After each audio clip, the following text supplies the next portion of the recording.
The human body does not warn you politely before it breaks. It simply stops obeying.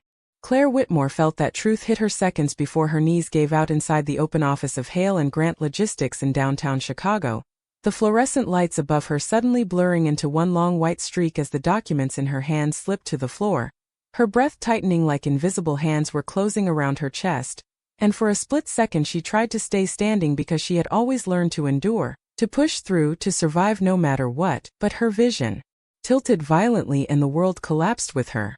A chair scraped loudly. Someone shouted her name, but it sounded far away like it was coming from underwater. Claire. Hey. Claire, stay with me.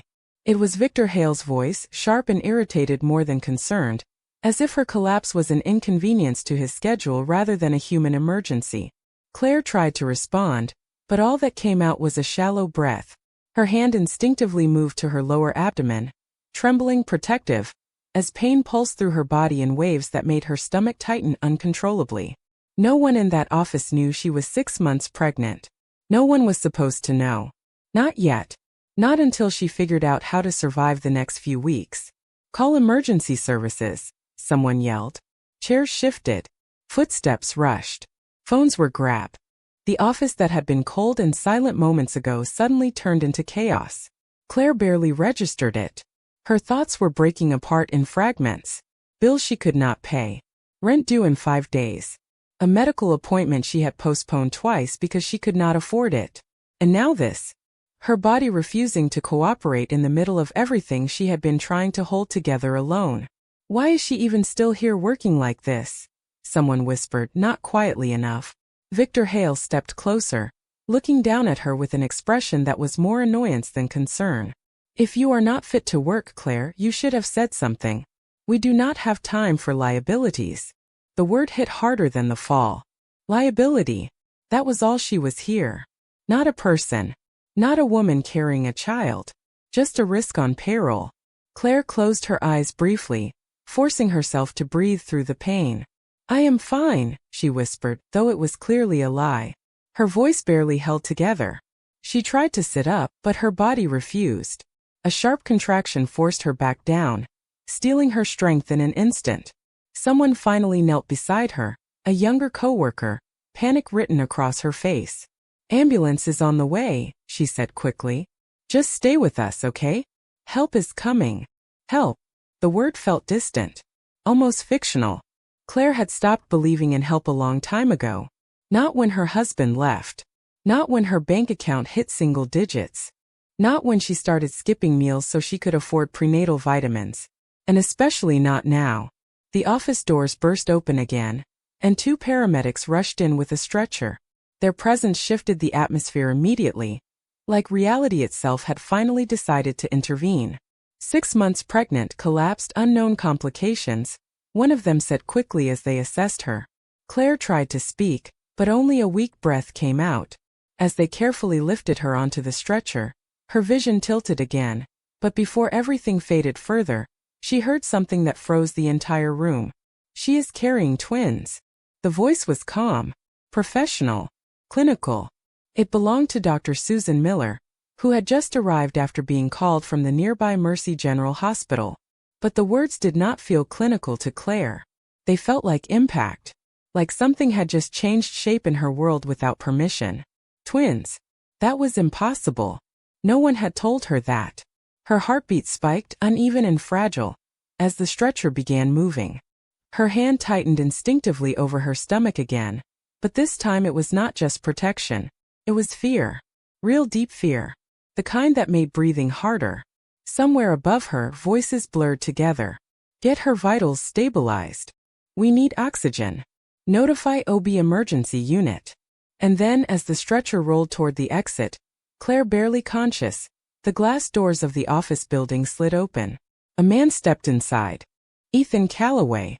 He had not been supposed to be there that day. The billionaire CEO of Callaway Industries was only visiting the building for a scheduled acquisition review meeting, his presence usually enough to silence entire rooms without effort. He paused immediately as the stretcher passed him. Something about the name on the chart caught his attention. Claire Whitmore. He did not know why it sounded familiar. He should not have known her at all. But he did not move aside. Instead, his eyes followed the stretcher as it rushed past, and just as Dr. Miller spoke again, low but clear, he heard it. "She is carrying twins, and she is critically undernourished." Ethan froze completely. The sound of the hospital term echoed in his mind longer than it should have. Twins. He did not know this woman. He had never met her. And yet something in his chest tightened in a way he could not explain, as if the world had just quietly shifted direction without asking him first. The stretcher disappeared through the doors. Sirens outside began to rise. And Ethan Calloway stood still in the middle of a lobby that suddenly felt too quiet, watching the space where she had just been taken, unaware that in the next few minutes, a decision would begin forming in him that would change both of their lives completely. The ambulance doors shut with a heavy metallic sound that echoed through Claire Whitmore's fading awareness as the vehicle surged forward, sirens cutting through Chicago traffic like a sharp cry for urgency, and she barely registered the motion as her head tilted slightly against the stretcher, her breath shallow, her hand still instinctively resting over her abdomen as if she could physically hold everything together through sheer will alone. "Stay with me, Claire.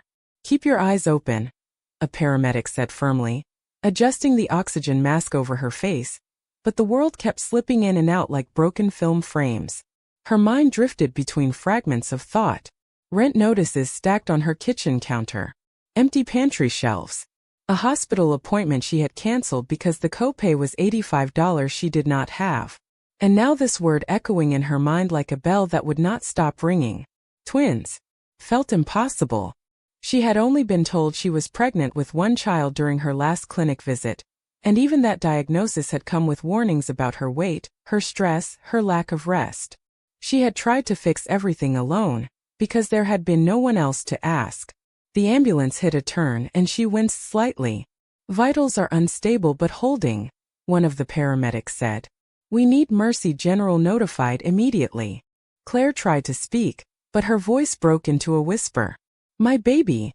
That was all she managed. Just those two words. Fragile. Scattered. Real. Meanwhile, across the city, Ethan Calloway stood still in the lobby of Hale and Grant Logistics long after the stretcher had disappeared, the noise of the building resuming around him as if nothing significant had just happened, but something in him refused to reset. His assistant, Marcus Reed, approached quickly, adjusting his tie. "Sir, the acquisition meeting is ready in conference room B. The executives are waiting." Ethan did not respond immediately. His gaze remained fixed on the empty hallway where she had been taken. Claire Whitmore. The name repeated itself in his mind without permission, like an equation he could not solve. "Sir?" Marcus asked again. Ethan finally exhaled slowly. "Cancel it," he said. Marcus blinked. "The entire meeting?" "Yes," Ethan replied, voice controlled but distant. "Everything for the next few hours. I need the hospital contact for Mercy General." Marcus hesitated. "Is there a problem?" Ethan's jaw tightened slightly, a rare flicker of uncertainty crossing his usually composed expression. "A woman collapsed here. She is being transported now. I want updates." Marcus nodded quickly, already typing into his phone. "Understood." Ethan stepped toward the glass wall of the lobby, looking out at the city skyline. He should not have cared. He knew that logically. He had built his life on emotional distance and precise decisions. Yet the phrase he had overheard refused to leave him. Carrying twins. Something about it felt heavier than it should have, like a detail that belonged somewhere in his past but had not yet revealed its connection. "Get me everything on Claire Whitmore," he added quietly. Marcus paused again. "Employment records?" "Everything," Ethan said. Back inside the ambulance, Claire's consciousness flickered again as they approached Mercy General Hospital, the red and blue lights reflecting off nearby buildings in blurred streaks. The paramedic beside her checked the monitor. "We are 5 minutes out. You're doing okay, Claire. Just stay with us." She tried to nod, but her body felt distant, like it was no longer fully hers. When the ambulance doors opened at the hospital entrance, the shift was immediate. Voices sharpened. Footsteps rushed. A team was already waiting. Dr. Susan Miller took control instantly, her tone precise but urgent. 6 months pregnant. Possible twin gestation. Unknown prenatal consistency. Move her to triage 2. Claire was transferred quickly onto a hospital bed and rolled through bright sterile corridors. The lights above blurred into continuous motion. "I need ultrasound immediately," Dr. Miller said. "We are not guessing on this." Claire's hand tightened weakly around the edge of the blanket as she was moved into a room filled with monitors and quiet urgency. "You are safe now," a nurse told her gently. But safety did not feel real to her. Not anymore. A few minutes later, Ethan Calloway arrived at Mercy General Hospital without announcing himself. His presence alone created subtle shifts in the hallway as staff recognized him, though he ignored the attention completely. Marcus caught up beside him. "Her file says she is currently in emergency assessment. They are running diagnostics." Ethan nodded once. "Take me there." "Sir, family only," Marcus began. Ethan cut him off calmly. "I am not here as family. I am here because she collapsed in a building I was in. That is all that matters." Marcus did not argue further. They moved toward the OB emergency wing. Inside the examination room, Claire lay still as the ultrasound probe moved carefully across her abdomen. The room was quiet except for the soft rhythmic sound coming from the monitor. Dr. Miller studied the screen closely, her expression sharpening. "There are 2 distinct heartbeats," she confirmed. Claire's breath caught faintly. "2," she whispered. Dr. Miller nodded. "Yes. Twins. But one is showing signs of stress. We need immediate stabilization." The words sank into Claire slowly, each one heavier than the last. Twins. Real. Not a mistake. Not a misunderstanding. Her eyes filled with silent disbelief and fear she could not fully express. At that moment the door opened slightly. Ethan stood there, watching the monitor over Dr. Miller's shoulder. He did not speak at first. He simply observed the screen, the faint movement, the fragile signals of life. Something in his expression changed, subtle but undeniable. Not shock alone. Something closer to recognition.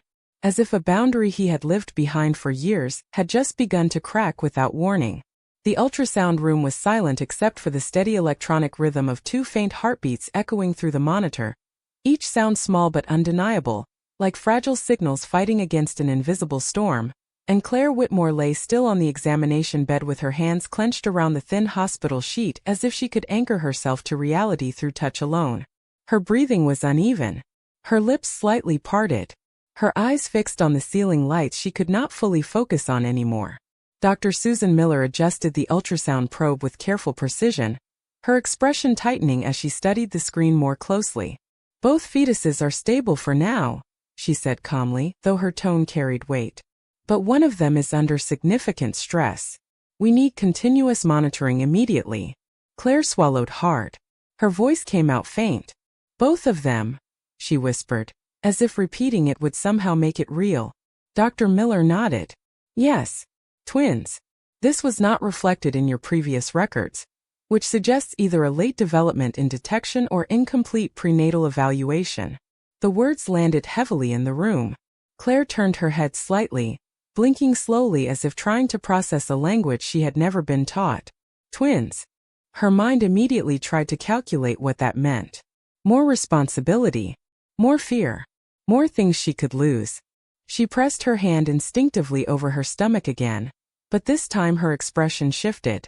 Not just fear. Something deeper.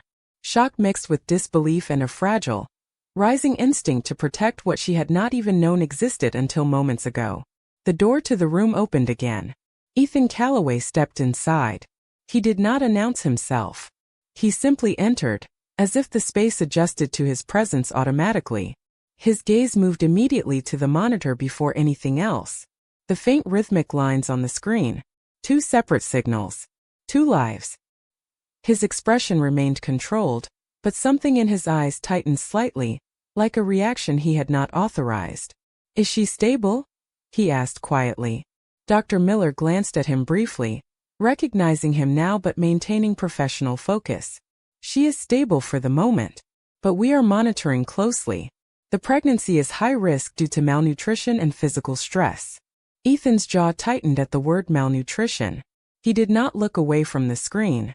"What caused the collapse?" he asked. "Extreme fatigue, low blood pressure, and prolonged physical strain," Dr. Miller replied. She should not have been working in this condition. Claire heard the conversation but did not fully register every word. Her thoughts felt like they were moving through thick water. She turned her head slightly and saw Ethan for the first time clearly since arriving. His presence was unfamiliar, yet not entirely distant. There was something in the way he stood that felt controlled, deliberate, as if he was used to rooms obeying him. "Who are you?" Claire asked weakly. Ethan paused. It was a simple question, but he did not answer immediately. Instead, his gaze held hers for a brief moment, steady but unreadable. "Someone who was in the building when you collapsed," he finally said. Claire frowned slightly, trying to process it. "I do not know you." "You do not need to," he replied calmly. Dr. Miller interrupted gently. "Ms. Whitmore, we are going to move you to a monitored room. You need rest and stabilization before we proceed with any further evaluation." Nurses began preparing the bed for transport. Claire felt the movement begin again, the world shifting around her. As she was carefully repositioned, her eyes briefly met Ethan's once more. There was something in his expression now that had not been there earlier. Not sympathy exactly, not pity, something closer to focus. As if he had made a decision he had not fully explained even to himself. The corridor outside the room was bright and sterile as they moved her bed forward. Ethan followed at a measured distance, not rushing but not leaving either. Marcus Reed appeared beside him. "Sir, the board is asking where you are. The acquisition meeting has been postponed twice already." Ethan did not slow down. "It will wait." Marcus hesitated. "This is unusual for you." Ethan's voice remained steady. "People collapsing at my place of business is also unusual." They reached a monitored recovery room. Claire was transferred carefully onto a hospital bed surrounded by equipment designed to track every fluctuation in her condition. The heart monitor resumed its steady rhythm. 2 distinct patterns. Ethan stood near the doorway, watching as the medical team adjusted 4 lines and monitors. Claire turned her head slightly, exhaustion pulling at her voice. "Why are you still here?" she asked. Ethan looked at her for a moment before answering. "Because I heard something in that room that does not make sense." Claire frowned slightly. "What do you mean?" He paused briefly, his gaze drifting toward the monitor again. "Twins are not something that should have been missed this late." The statement was clinical, but his tone carried something underneath it. Curiosity. Concern. Something less defined. Claire closed her eyes briefly, overwhelmed again. "I did not know," she said softly. "No one told me." For the first time, Ethan's expression shifted slightly, almost imperceptibly. Not surprise at her words. Something closer to calculation meeting emotion. He stepped a little closer but still kept distance, as if respecting an invisible boundary. "Then someone failed to tell you," he said quietly. Claire opened her eyes again, but exhaustion was pulling her under. The monitor continued its steady rhythm beside her. 2 lives. 2 fragile signals. And in the silence of the hospital room, Ethan Calloway remained standing, watching what he could not yet explain but already could not ignore. The hospital room felt quieter now, but it was not peace. It was the kind of silence that only existed between emergencies, when machines kept breathing on behalf of people who could not, and Claire Whitmore lay still under the pale hospital lights, her face drained of color as the steady rhythm of the monitors filled every corner of the space like a second heartbeat she could not escape. Ethan Calloway remained near the doorway, not sitting, not leaving, simply watching as if distance gave him control over something that was already slipping beyond it. Dr. Susan Miller reviewed the charts at the foot of the bed, her voice calm but precise. "We need to stabilize her blood pressure and monitor fetal activity continuously.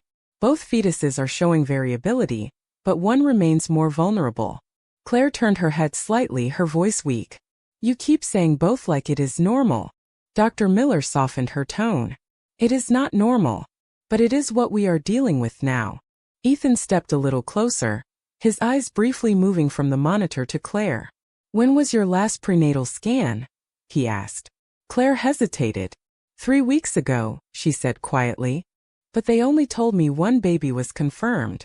Ethan's expression tightened slightly. Not anger. Something sharper. Focused. "And you did not question it?" Claire let out a faint breath that almost turned into a laugh, but there was no humor in it. I was trying to survive, she said. Surviving means choosing which bills to pay and which appointments to skip. I did not have the luxury of questioning anything. The words hung in the air longer than expected. Ethan did not respond immediately. Instead, he looked at her more closely, as if recalibrating a reality he had assumed was simple. Dr. Miller interrupted gently. We will run another scan in an hour. For now she needs rest and fluids. As she left the room, the atmosphere shifted again, leaving only machines' faint footsteps outside, and the distant hum of hospital activity. Claire closed her eyes briefly, exhaustion pulling at her again. Ethan remained where he was for a moment, then finally stepped further inside the room. His shoes made a quiet sound against the polished floor. You collapsed in my building, he said calmly. Claire opened her eyes again. I did not choose that. I know, he replied. His tone was even but not dismissive. Claire studied him for a moment, her voice barely above a whisper. Why are you still here? Ethan paused. It was not a question he seemed used to answering. Because I heard something that does not add up, he said. And because walking away would not change it. Claire frowned slightly. You do not know me. No, he agreed. But I know what medical negligence looks like. And I know when someone has been overlooked. Claire's expression tightened slightly, but fatigue softened the edge of her response. Nobody overlooked me, she said quietly. I just did not matter enough for anyone to notice. The words landed heavier than intended. Ethan did not immediately respond. Instead, his gaze shifted briefly toward the monitors again, the steady signals of two fragile lives echoing softly in the background. That is not acceptable, he said finally. Claire gave a faint, tired breath. It is not personal. It is just reality. Ethan's jaw tightened slightly at that, but he did not argue. Instead, he stepped closer to the window, looking out at the city skyline beyond the hospital glass. The world outside was moving as if nothing inside this room had changed anything at all. What happens next for you? He asked after a moment. Claire hesitated. I recover, she said. I go back to work if I still have a job. I figure it out. Ethan turned slightly, his expression unreadable. And the twins? Claire looked down at her hands resting weakly on the blanket. I figure that out too, she said, though her voice carried no certainty. A long pause followed. The monitors filled the silence again. Ethan finally spoke, his voice lower now. That is not a plan. That is endurance. Claire closed her eyes briefly. Endurance is all I have. Something shifted subtly in Ethan's expression again. Not pity. Not distance. Something closer to recognition. As if he understood more than he was saying. A nurse entered quietly to adjust 4 fluids, breaking the moment. Ethan stepped back slightly, returning to his previous position near the doorway. Claire turned her head slightly toward him one more time. You do not have to stay, she said softly. Ethan looked at her for a brief moment. I know, he replied. But he did not move. Outside the room, the hospital continued its steady rhythm of urgency and recovery. But inside, something had already changed without permission. The corridor outside the hospital room was quieter now, but the silence had shifted into something heavier, like the air itself was holding its breath, and Claire Whitmore lay still under the white hospital sheets, her skin pale under the sterile lighting while the soft rhythm of the monitors continued to mark time for 2 lives she had only just learned to fully acknowledge. Ethan Calloway stood near the window again, arms loosely at his sides, his expression controlled but distant, as if he were observing a problem that refused to behave according to logic. Claire turned her head slightly, her voice weak but clearer than before. You are still here, she said. Ethan did not look away from the city outside when he answered. Yes. A short pause followed. Claire swallowed carefully. Most people leave when things get complicated. Ethan finally turned back toward her. Most people are not responsible for what happens in buildings they own. Claire frowned slightly. This is not your responsibility. It became connected to me the moment it happened under my roof, he replied evenly. The words were simple, but they carried weight. Before Claire could respond, the door opened and a nurse entered quickly, holding a chart. Ms. Whitmore, we have your updated prenatal records from your previous clinic, she said. Dr. Miller asked for them to be transferred immediately. Claire blinked slowly. They sent them already? Yes, the nurse confirmed. They arrived electronically 10 minutes ago. Ethan's attention shifted immediately. Let me see them, he said calmly.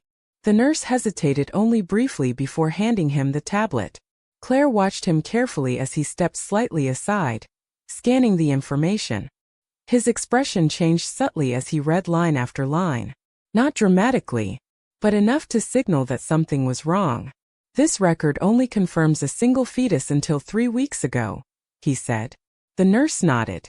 That is what we received from the prior clinic. Ethan's eyes narrowed slightly. And no mention of a second heartbeat at any point? None documented, she replied. Claire exhaled slowly. I told you, she said quietly. I did not know. Ethan looked at her for a long moment. Someone did, he said. His voice was calm, but there was an edge beneath it now. The nurse adjusted Claire's foreline and left the room. The door closed softly behind her. Silence returned again. Claire shifted slightly on the bed, discomfort flickering across her face. Why does this matter to you? She asked. Ethan did not answer immediately. Instead, he set the tablet down carefully on the nearby counter. It matters because it should not have been missed, he said finally. Claire gave a faint, tired breath. People miss things all the time when you are not important enough. Ethan's jaw tightened slightly. That is not an acceptable standard of care, he said. Claire looked at him for a moment, then turned her gaze toward the ceiling again. It is the standard I have lived with. Another pause followed. Ethan stepped closer again, but not too close. Just enough to be within conversation distance. You mentioned you were working, he said. Claire nodded slightly. Yes. At Hale and Grant Logistics, he continued. Claire looked at him briefly. You know it. Ethan's expression remained controlled. I am familiar with the company structure, he said. Victor Hale reports through a network of subsidiaries connected to one of our partners. Claire closed her eyes briefly. Of course he does, she murmured. Ethan observed her carefully. Was your condition known at work? Claire shook her head slightly. No, why not? She hesitated for a moment before answering. Because I needed the job more than I needed sympathy, she said. And sympathy does not pay rent in Chicago. The honesty in her voice lingered in the room. Ethan did not respond immediately. Instead, he looked down briefly as if processing something internally. You should not have been working under those conditions, he said finally. Claire gave a faint, almost resigned expression. I did not have a choice. Ethan's voice remained steady. Everyone has choices. Claire turned her head slightly toward him again. That is easy to say when your choices are not survival decisions. A long silence followed. The monitors continued their steady rhythm. 2 heartbeats. 1 fragile body. Ethan finally spoke again, quieter now. Who is responsible for your medical coverage? Claire hesitated. My insurance ended when I reduced my hours, she said. I was going to fix it after the baby arrived. Ethan's expression tightened slightly again. That is not sufficient planning for a high-risk pregnancy, he said. Claire gave a faint, tired smile that held no humor. I am aware. A nurse returned briefly to adjust the monitor leads, breaking the tension. When she left again, Ethan remained standing near the bed, his attention no longer on the city outside but fully on Claire. You will remain here until further notice, he said. Claire frowned slightly. That is not your decision. Ethan met her gaze directly.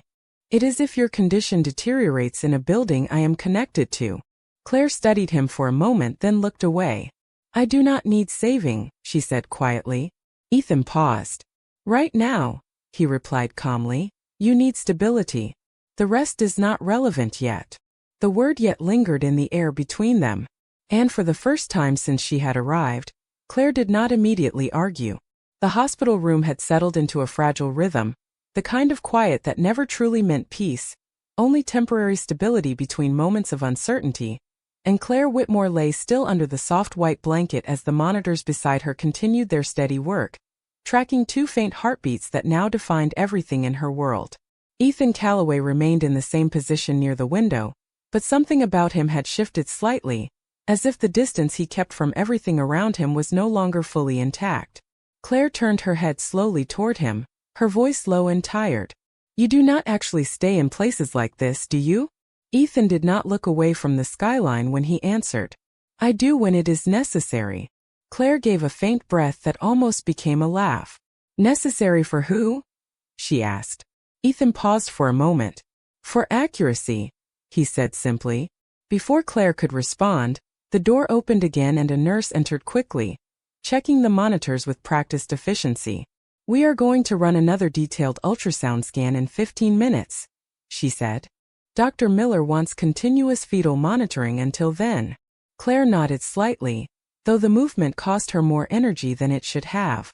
Ethan's attention followed the nurse as she adjusted the equipment. "Any change in the second fetus?" he asked. The nurse shook her head. "Still weaker signals but stable for now." She left the room again, leaving silence behind her.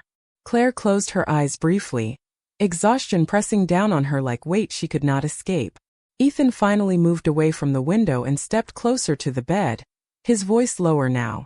"You are not resting properly," he said. Claire opened her eyes slowly. "Rest is a luxury I have not had in a long time," she replied. Ethan studied her for a moment. "It is not a luxury in your condition," he said. Claire turned her head slightly toward him. "You keep saying that like it changes something." "It does," he replied calmly. A pause followed. The monitors continued their steady rhythm. Ethan glanced briefly toward the hallway before speaking again. "There is something else I need to confirm," he said. Claire frowned slightly. "What now?" Ethan did not answer immediately.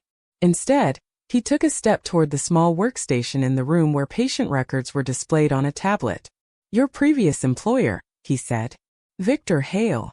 He supervised your department." Claire's expression tightened slightly. "Yes," she said. Ethan tapped the screen once, scanning quickly. "He has a documented pattern of labor violations in 3 separate audits," he said. Claire blinked slowly. "That does not surprise me," she replied quietly. Ethan turned back toward her. "Were you ever pressured to work beyond medical recommendation?" Claire hesitated. Then she answered honestly. "I was pressured to keep my job," she said. "Everything else was optional only in theory." Ethan's jaw tightened slightly. "That is not acceptable," he said again, more firmly this time. Claire gave a faint, tired expression. "You keep saying that," she said softly. "But the world I live in does not follow what is acceptable." Before Ethan could respond, the door opened again, this time more urgently. Dr. Susan Miller entered with 2 nurses, her focus immediately on the monitors. "We are doing the follow-up scan now," she said. Claire was carefully adjusted into position. The room dimmed slightly as the ultrasound machine was prepared. Ethan moved to the side but did not leave. Dr. Miller began the scan, her eyes fixed on the screen. The sound of 2 heartbeats filled the room again, steady but delicate. Claire watched the ceiling, her hand resting lightly over her stomach. "Try to remain still," Dr. Miller said gently. Ethan observed from a short distance, his expression unreadable but focused. Minutes passed in silence except for the machine. Then Dr. Miller's expression shifted slightly. "The second fetus is showing improved stability," she said. Claire's breath caught faintly. "Improved?" she repeated. Dr. Miller nodded. "Yes. Very slight improvement but measurable." Ethan exhaled slowly, almost imperceptibly. It was the first sign of relief he had shown since entering the room. Claire closed her eyes briefly, her voice barely above a whisper. "I did not think it would get better," she said. Ethan looked at her. "It is too early to assume anything," he replied, but his tone was not dismissive. It was controlled caution. Dr. Miller finished the scan and began adjusting equipment again. "We will continue monitoring overnight," she said. "No stress, no movement beyond necessity." As the medical team prepared to leave, Ethan remained where he was. Claire turned her head slightly toward him again. "You are still here," she said quietly. Ethan met her gaze. "Yes," he replied. Claire studied him for a moment longer. "Most people would have left by now." Ethan paused. "Most people were not there when this started," he said. Claire closed her eyes again, exhaustion finally pulling her under. The monitors continued their steady rhythm beside her. Two fragile lives. One uncertain path forward. And Ethan Calloway remained standing quietly in the room, as if leaving was no longer a decision he was actively considering. The hospital room felt tighter now, not because anything had physically changed, but because the weight of uncertainty had settled deeper into every corner, and Claire Whitmore lay still under the white blanket with her breathing slow and controlled, as if she were afraid that even small movements might disturb the fragile balance holding everything together. The monitors beside her continued their steady rhythm, two separate heartbeats echoing through the silence like a reminder that nothing about her life was simple anymore. Ethan Calloway stood near the foot of the bed, his posture unchanged, but his attention was sharper now, more focused than before. Claire turned her head slightly toward him. "You are still here again," she said softly. Ethan looked at her. "Yes," he replied without hesitation. Claire gave a faint, tired breath. "You must not have many things that keep you in one place this long." Ethan paused. "Not usually," he admitted. Before Claire could respond, the door opened with a controlled urgency, and Dr. Susan Miller entered with a tablet in her hand, her expression more serious than before. "We need to address something immediately," she said. Ethan stepped slightly forward. "What is it?"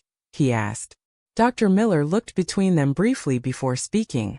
"The fetal monitoring shows increasing instability in one of the twins. It is not critical yet, but we are entering a higher risk window." Claire's hand tightened slightly on the blanket. "Higher risk for how long?" she asked. Dr. Miller hesitated. "We will know more in the next 12 hours, she said. "But we need to reduce all external stress factors completely." Ethan's jaw tightened slightly. "Define external stress," he said. Dr. Miller glanced at him. "Physical movement, emotional distress, and environmental stimulation." Claire let out a faint breath that almost became a laugh. "So basically everything," she said. Dr. Miller did not deny it. "Yes," she replied calmly. After the doctor left again, the silence returned, heavier this time. Ethan stepped closer to the window but did not look outside. Instead he spoke quietly. "Do you have anyone I should contact?" Claire turned her head slightly toward him. "No," she said simply. Ethan frowned slightly. "No family." Claire hesitated for a moment before answering. "Not anyone who would answer." Ethan studied her for a moment longer. "That is not a complete answer," he said. Claire closed her eyes briefly. "It is the only one I have." A pause followed. The monitors continued their steady rhythm. Ethan finally spoke again. "Then who was responsible for your care before this?" Claire opened her eyes slowly. "A clinic that I stopped going to when I could not afford it anymore," she said. Ethan's expression tightened again. "You stopped prenatal care entirely?" Claire nodded faintly. "I did what I had to do," she said. Ethan looked away briefly, as if processing something internally. "That was not a choice that should have been left to you alone," he said. Claire turned her head toward him again. "It was not left," she replied softly. "It was just mine." A long silence followed. Ethan stepped slightly closer to the bed again. "You are not going to handle this alone moving forward," he said. Claire frowned slightly. "That is not something you get to decide," she said. Ethan met her gaze directly. "No," he agreed. "But it is something I can change." Claire studied him for a long moment, uncertainty flickering in her expression. "Why?" she asked finally. Ethan did not answer immediately. Instead, his eyes shifted briefly toward the monitors again, the steady dual rhythm of life continuing in the background. "Because I do not ignore problems once I am aware of them," he said. Claire gave a faint, tired expression. "This is not a business problem," she said softly. Ethan looked back at her. "No," he replied. "It is not." Another pause followed. The weight of the room felt heavier now, not from fear alone, but from something else that had not yet been defined. A nurse entered quietly to adjust the 4-line again, breaking the moment briefly before leaving without speaking. Ethan remained standing beside the bed afterward, no longer at the window, no longer at the door, but closer than before. Claire turned her head slightly toward him one more time. "You are not like the others who would have walked away already," she said. Ethan's expression remained steady. The others were not here when it mattered, he replied. Claire closed her eyes briefly, exhaustion pulling at her again.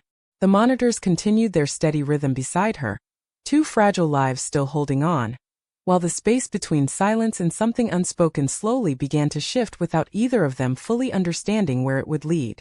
The hospital room no longer felt like a place of recovery.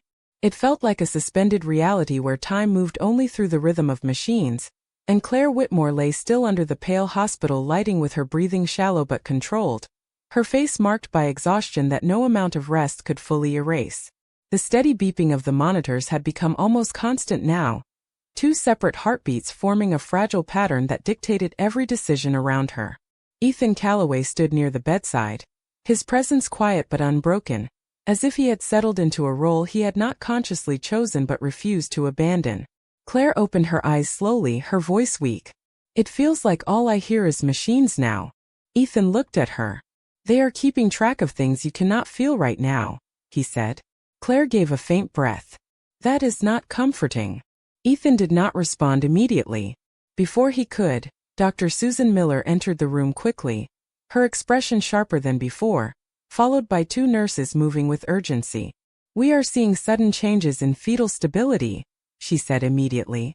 One of the twins is experiencing a drop in oxygen levels. Claire's hand tightened instinctively on the edge of the blanket. What does that mean? She asked. Dr. Miller kept her voice steady. It means we are entering a critical window. We need immediate intervention readiness. The words settled heavily in the room. Ethan's expression changed instantly, his focus narrowing. What kind of intervention? He asked. Dr. Miller hesitated only briefly. We are preparing for emergency response if the condition worsens. Claire turned her head slightly, her voice trembling but controlled. Worsens how? The doctor met her eyes directly. We are monitoring very closely. Right now we are stabilizing, but this is no longer routine observation. A silence followed that felt heavier than anything before. The nurses adjusted equipment quickly, checking readings, confirming lines, preparing backup systems. Ethan stepped slightly closer to the monitors, his eyes fixed on the data scrolling across the screen. Is there anything we can do immediately to improve stability? He asked. Dr. Miller shook her head slightly. Only rest and minimal stimulation. Everything else is in observation phase right now. Ethan turned his gaze toward Claire. You need to stay completely still, he said. Claire gave a faint, tired expression. I have been still for hours, she replied. And nothing feels like it is helping. Ethan's voice remained steady. Not everything shows immediate improvement. Claire looked at him for a moment, then closed her eyes briefly. That is easy for you to say, she whispered. You are not the one lying here. The words were not sharp, but they carried exhaustion deeper than frustration. Ethan did not respond immediately. Instead, he looked briefly toward the monitors again, then back at her. No, he said quietly. But I am the one who heard what is happening. Claire opened her eyes slowly. And what does that change? She asked. Ethan paused for a moment, his expression controlled but focused. It changes the fact that it is now being addressed correctly, he said. Dr. Miller finished adjusting the equipment and stepped back slightly. We are going to remain in this room continuously until stability improves, she said. No unnecessary movement. No visitors unless essential. The nurses moved out again, leaving only the monitors and the low hum of medical equipment. The room felt even smaller now. Claire shifted slightly, her voice barely above a whisper. I did not think it would get worse after I got here, she said. Ethan looked at her. It is not worse, he said. It is being seen. Claire gave a faint, tired expression. Seen does not mean fixed, she replied. Ethan did not argue. Instead, he stepped closer to the bedside than before, his presence now fully inside the space rather than observing from distance. Then we make sure it gets fixed, he said simply. Claire studied him for a long moment, uncertainty flickering in her eyes.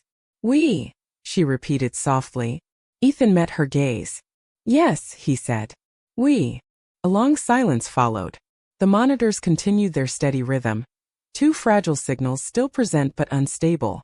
Claire slowly closed her eyes again, exhaustion pulling her deeper, while Ethan remained standing beside her, no longer at the edge of the room but fully within it, watching what was now no longer just a medical situation, but something neither of them could step away from anymore.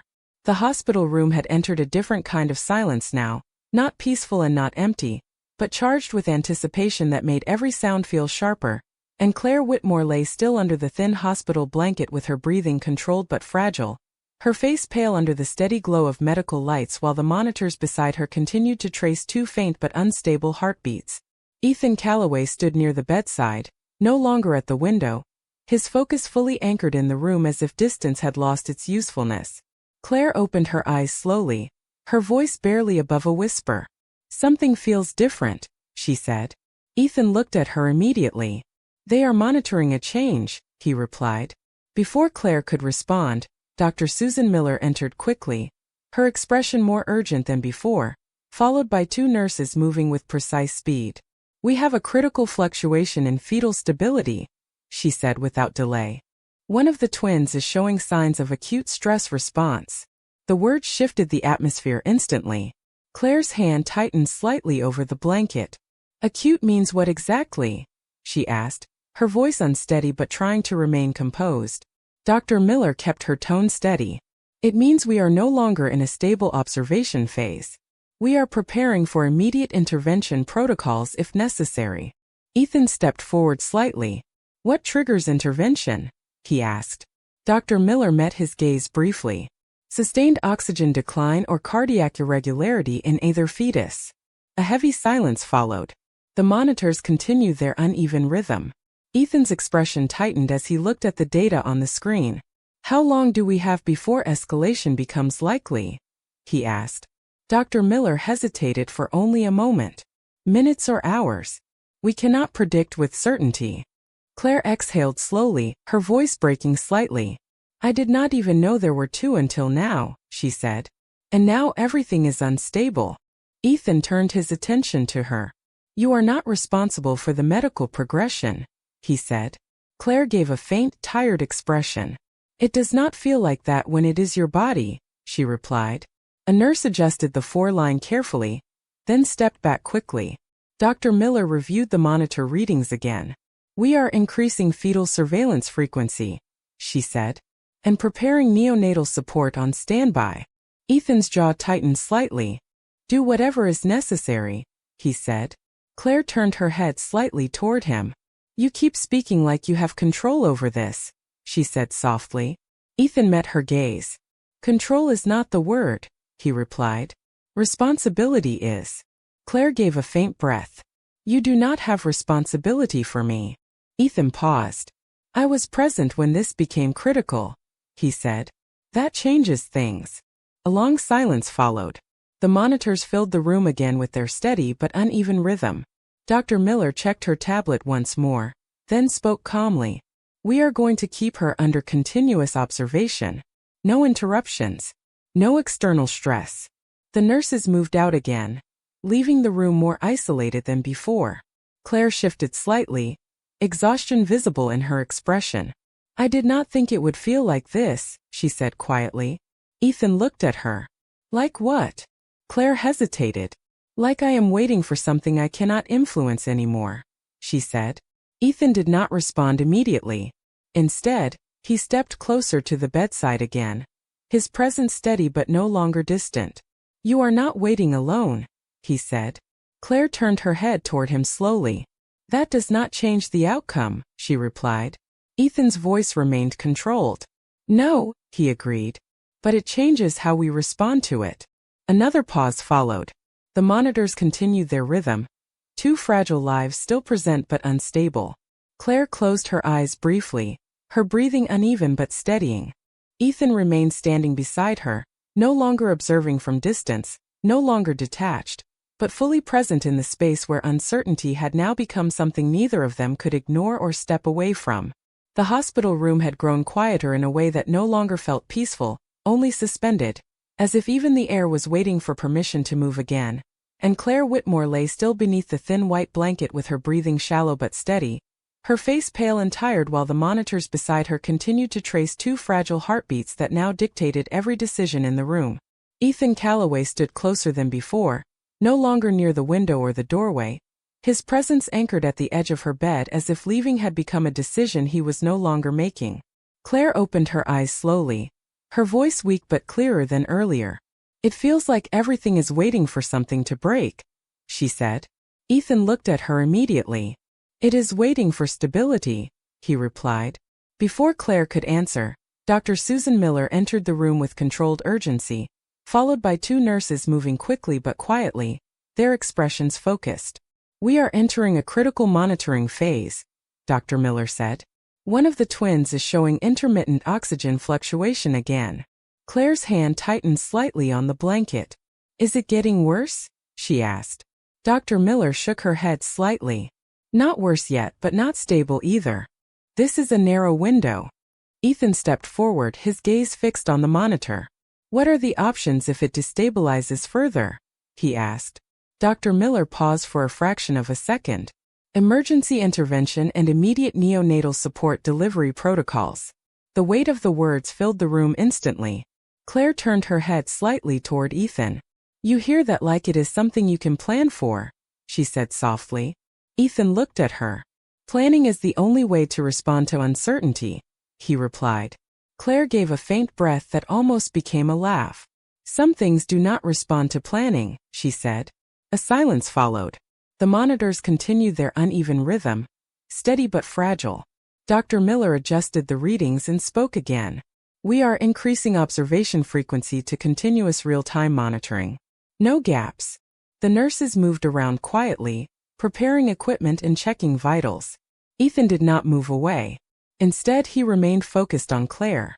"You have been under continuous stress for months," he said. Claire closed her eyes briefly. "I did not have the option to stop," she replied. Ethan's expression tightened slightly. "That is not an acceptable standard of living," he said. Claire opened her eyes again. "It was the only standard available to me," she said softly. A nurse checked the 4-line again, then stepped back. The room felt smaller now, as if everything outside had narrowed down to just sound and breath. Ethan finally spoke again. "You said earlier you thought everything would be fine once you reached the hospital," he said. Claire hesitated. "I thought I had already reached the hardest part," she admitted. Ethan looked at her for a moment. "You have not," he said quietly. Claire turned her head slightly. "That is not reassuring," she said. Ethan did not respond immediately. Instead, his attention shifted briefly to the monitors again, where the two heartbeats continued their unstable pattern. "It is not meant to reassure," he said. "It is meant to prepare." Claire gave a faint, exhausted expression. "I am already prepared for the worst," she said. Ethan looked back at her. "Then prepare for the possibility that it does not happen," he replied. A long pause followed. The monitors filled the silence again, steady but unpredictable. Dr. Miller reviewed the latest data, then spoke calmly. "We are maintaining current protocol. No immediate escalation at this time." The nurses slowly stepped out, leaving the room once again in controlled quiet. Claire shifted slightly, her breathing uneven but steady. "I never thought I would be lying in a place like this talking about possibilities I cannot control," she said softly. Ethan remained beside her.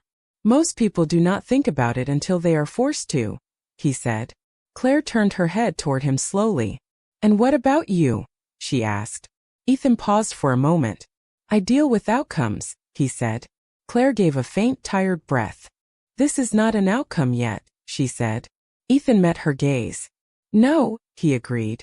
"It is still in progress."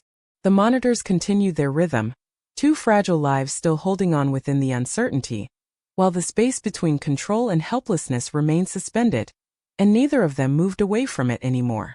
The hospital floor felt heavier now, as if the air itself had absorbed every hour of tension that had passed, and Claire Whitmore lay still beneath the hospital blanket with her breathing slow but controlled, her face pale and exhausted while the monitors beside her continued to trace two fragile heartbeats that had become the center of everything in the room.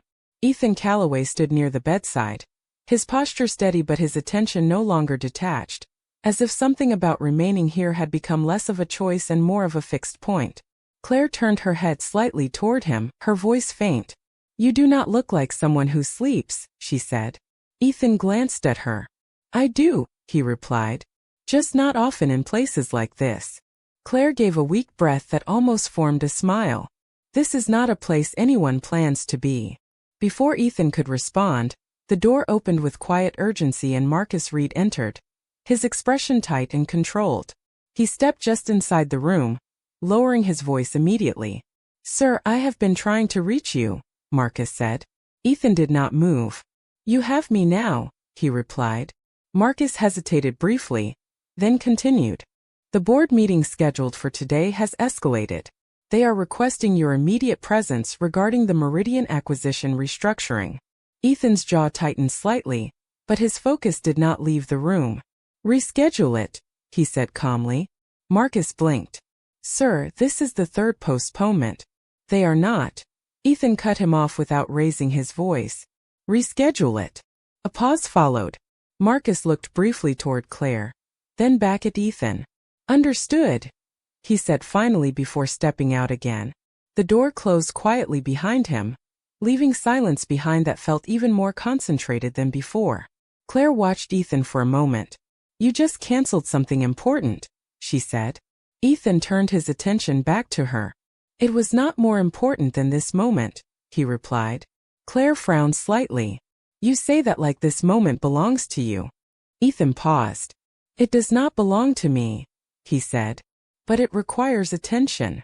Claire closed her eyes briefly. You keep treating everything like a decision tree, she said softly. Some things are just happening.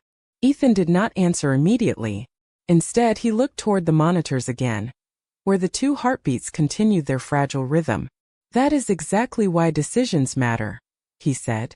Before Claire could respond, Dr. Susan Miller entered the room again, her expression more focused than before, followed by a nurse carrying updated charts. We have a temporary stabilization, Dr. Miller said. But we are not out of risk range yet. Claire opened her eyes slowly. Temporary means it can change again, she said. Dr. Miller nodded. Yes, that is correct. Ethan stepped slightly forward. What caused the fluctuation earlier? He asked. Dr. Miller reviewed the chart. There is no single trigger. It is a combination of maternal exhaustion, nutritional deficit, and stress response. Claire let out a faint breath. That sounds like my entire life, she said quietly. Ethan looked at her. That is not a sustainable condition, he said. Claire gave a faint, tired expression. I already knew that, she replied. Dr. Miller adjusted the monitor readings again. We are maintaining continuous observation for the next 24 hours, she said. No interruptions. No external stress. The nurses checked 4 lines and quietly exited the room again, leaving only the steady sound of monitors and the soft hum of hospital equipment. Ethan remained where he was, closer now than before, his presence no longer positioned at distance but fully inside the space. Claire shifted slightly. You did not go to your meeting, she said. Ethan shook his head. It was not necessary, he replied. Claire studied him for a moment. Most people would not make that decision, she said. Ethan looked at her. Most people were not present when the situation became critical, he said. A long silence followed. Claire turned her head slightly toward the monitors again. It feels like everything is suspended, she said quietly. Ethan nodded once. It is, he said. Until stability is confirmed. Claire closed her eyes briefly. And if it is not? She asked. Ethan did not answer immediately. Instead, his gaze remained on the monitors for a long moment before returning to her. Then we adjust again, he said simply.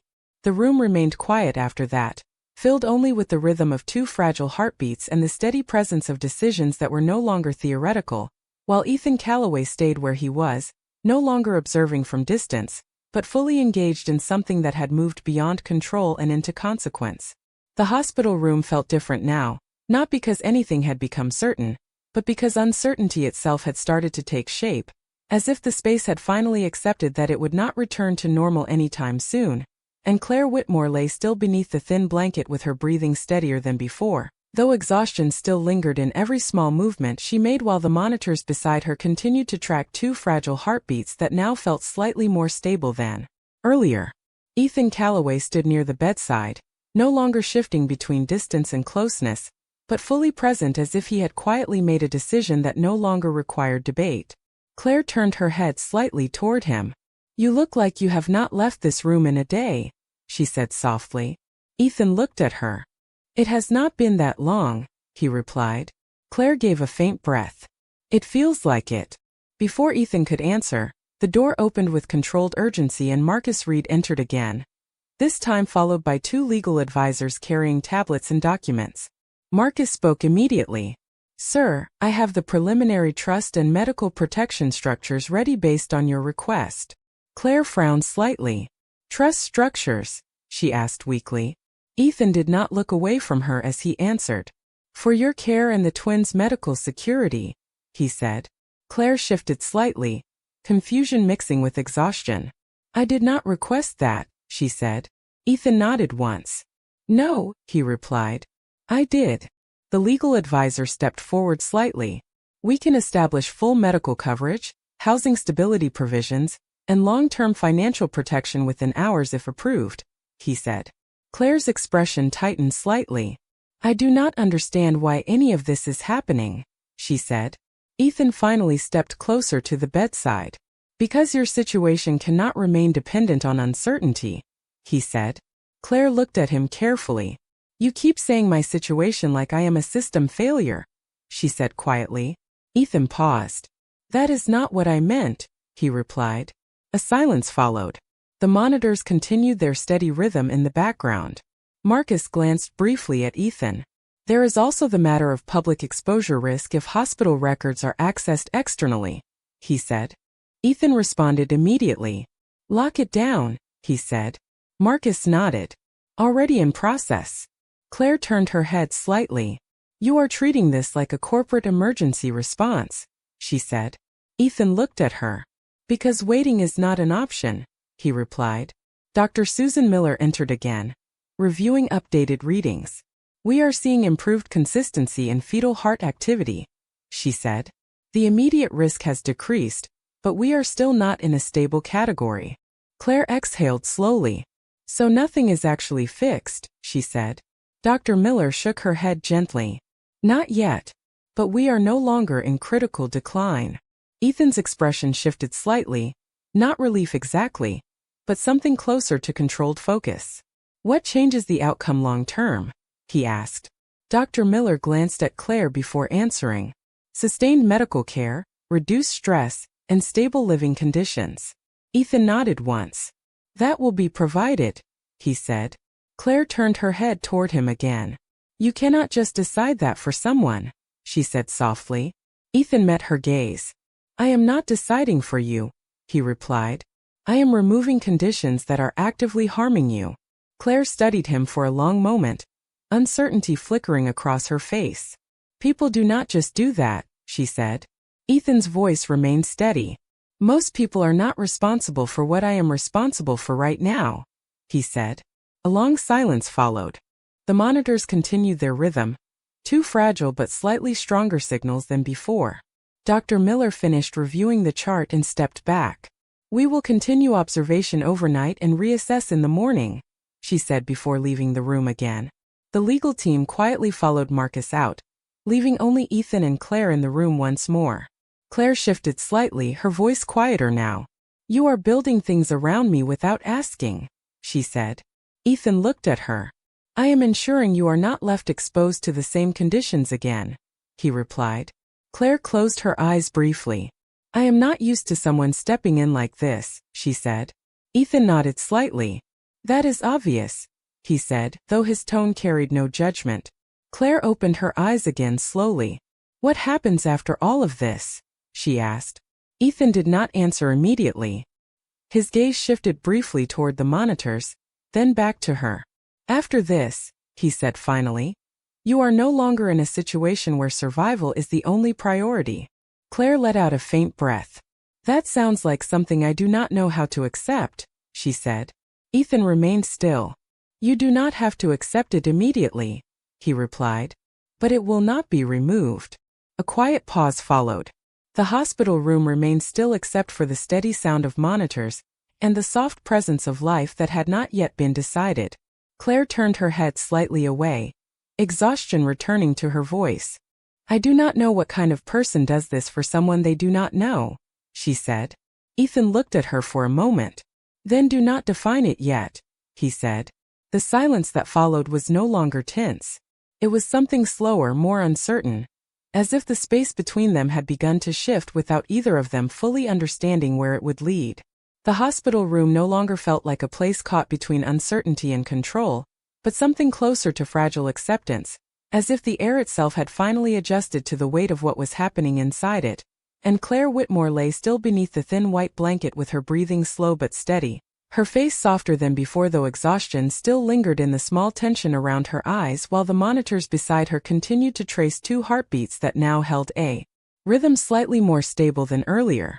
Ethan Calloway stood near the bedside, no longer positioned as an observer or decision-maker, but as someone who had quietly remained through every shift in condition without stepping away, and Claire turned her head slightly toward him.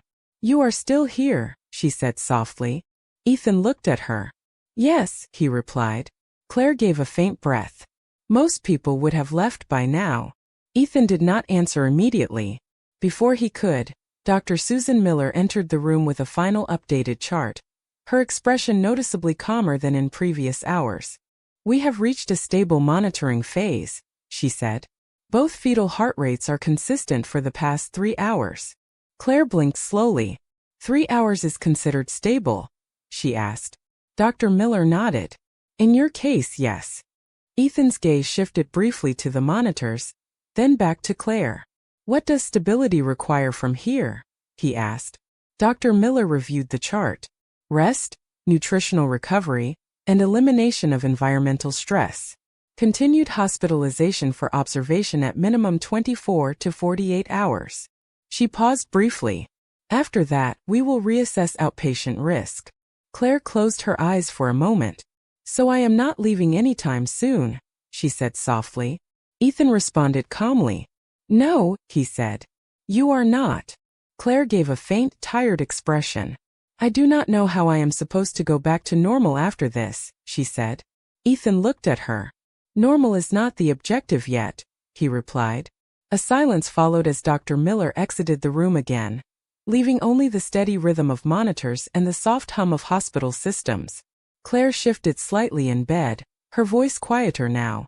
"You have changed everything in the last few days," she said. Ethan did not move.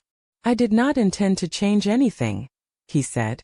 Claire turned her head slightly toward him. "That does not make it less real," she replied. Ethan remained still for a moment. "No," he said. "It does not." A longer silence followed. The monitors continued their steady rhythm, 2 fragile signals now holding consistent but still delicate. Claire looked toward the ceiling briefly. "What happens now?" she asked. Ethan stepped slightly closer to the bedside. "Now you recover," he said. Claire frowned faintly. "And after that?" Ethan paused briefly. "After that," he said, "you are no longer alone in managing what comes next."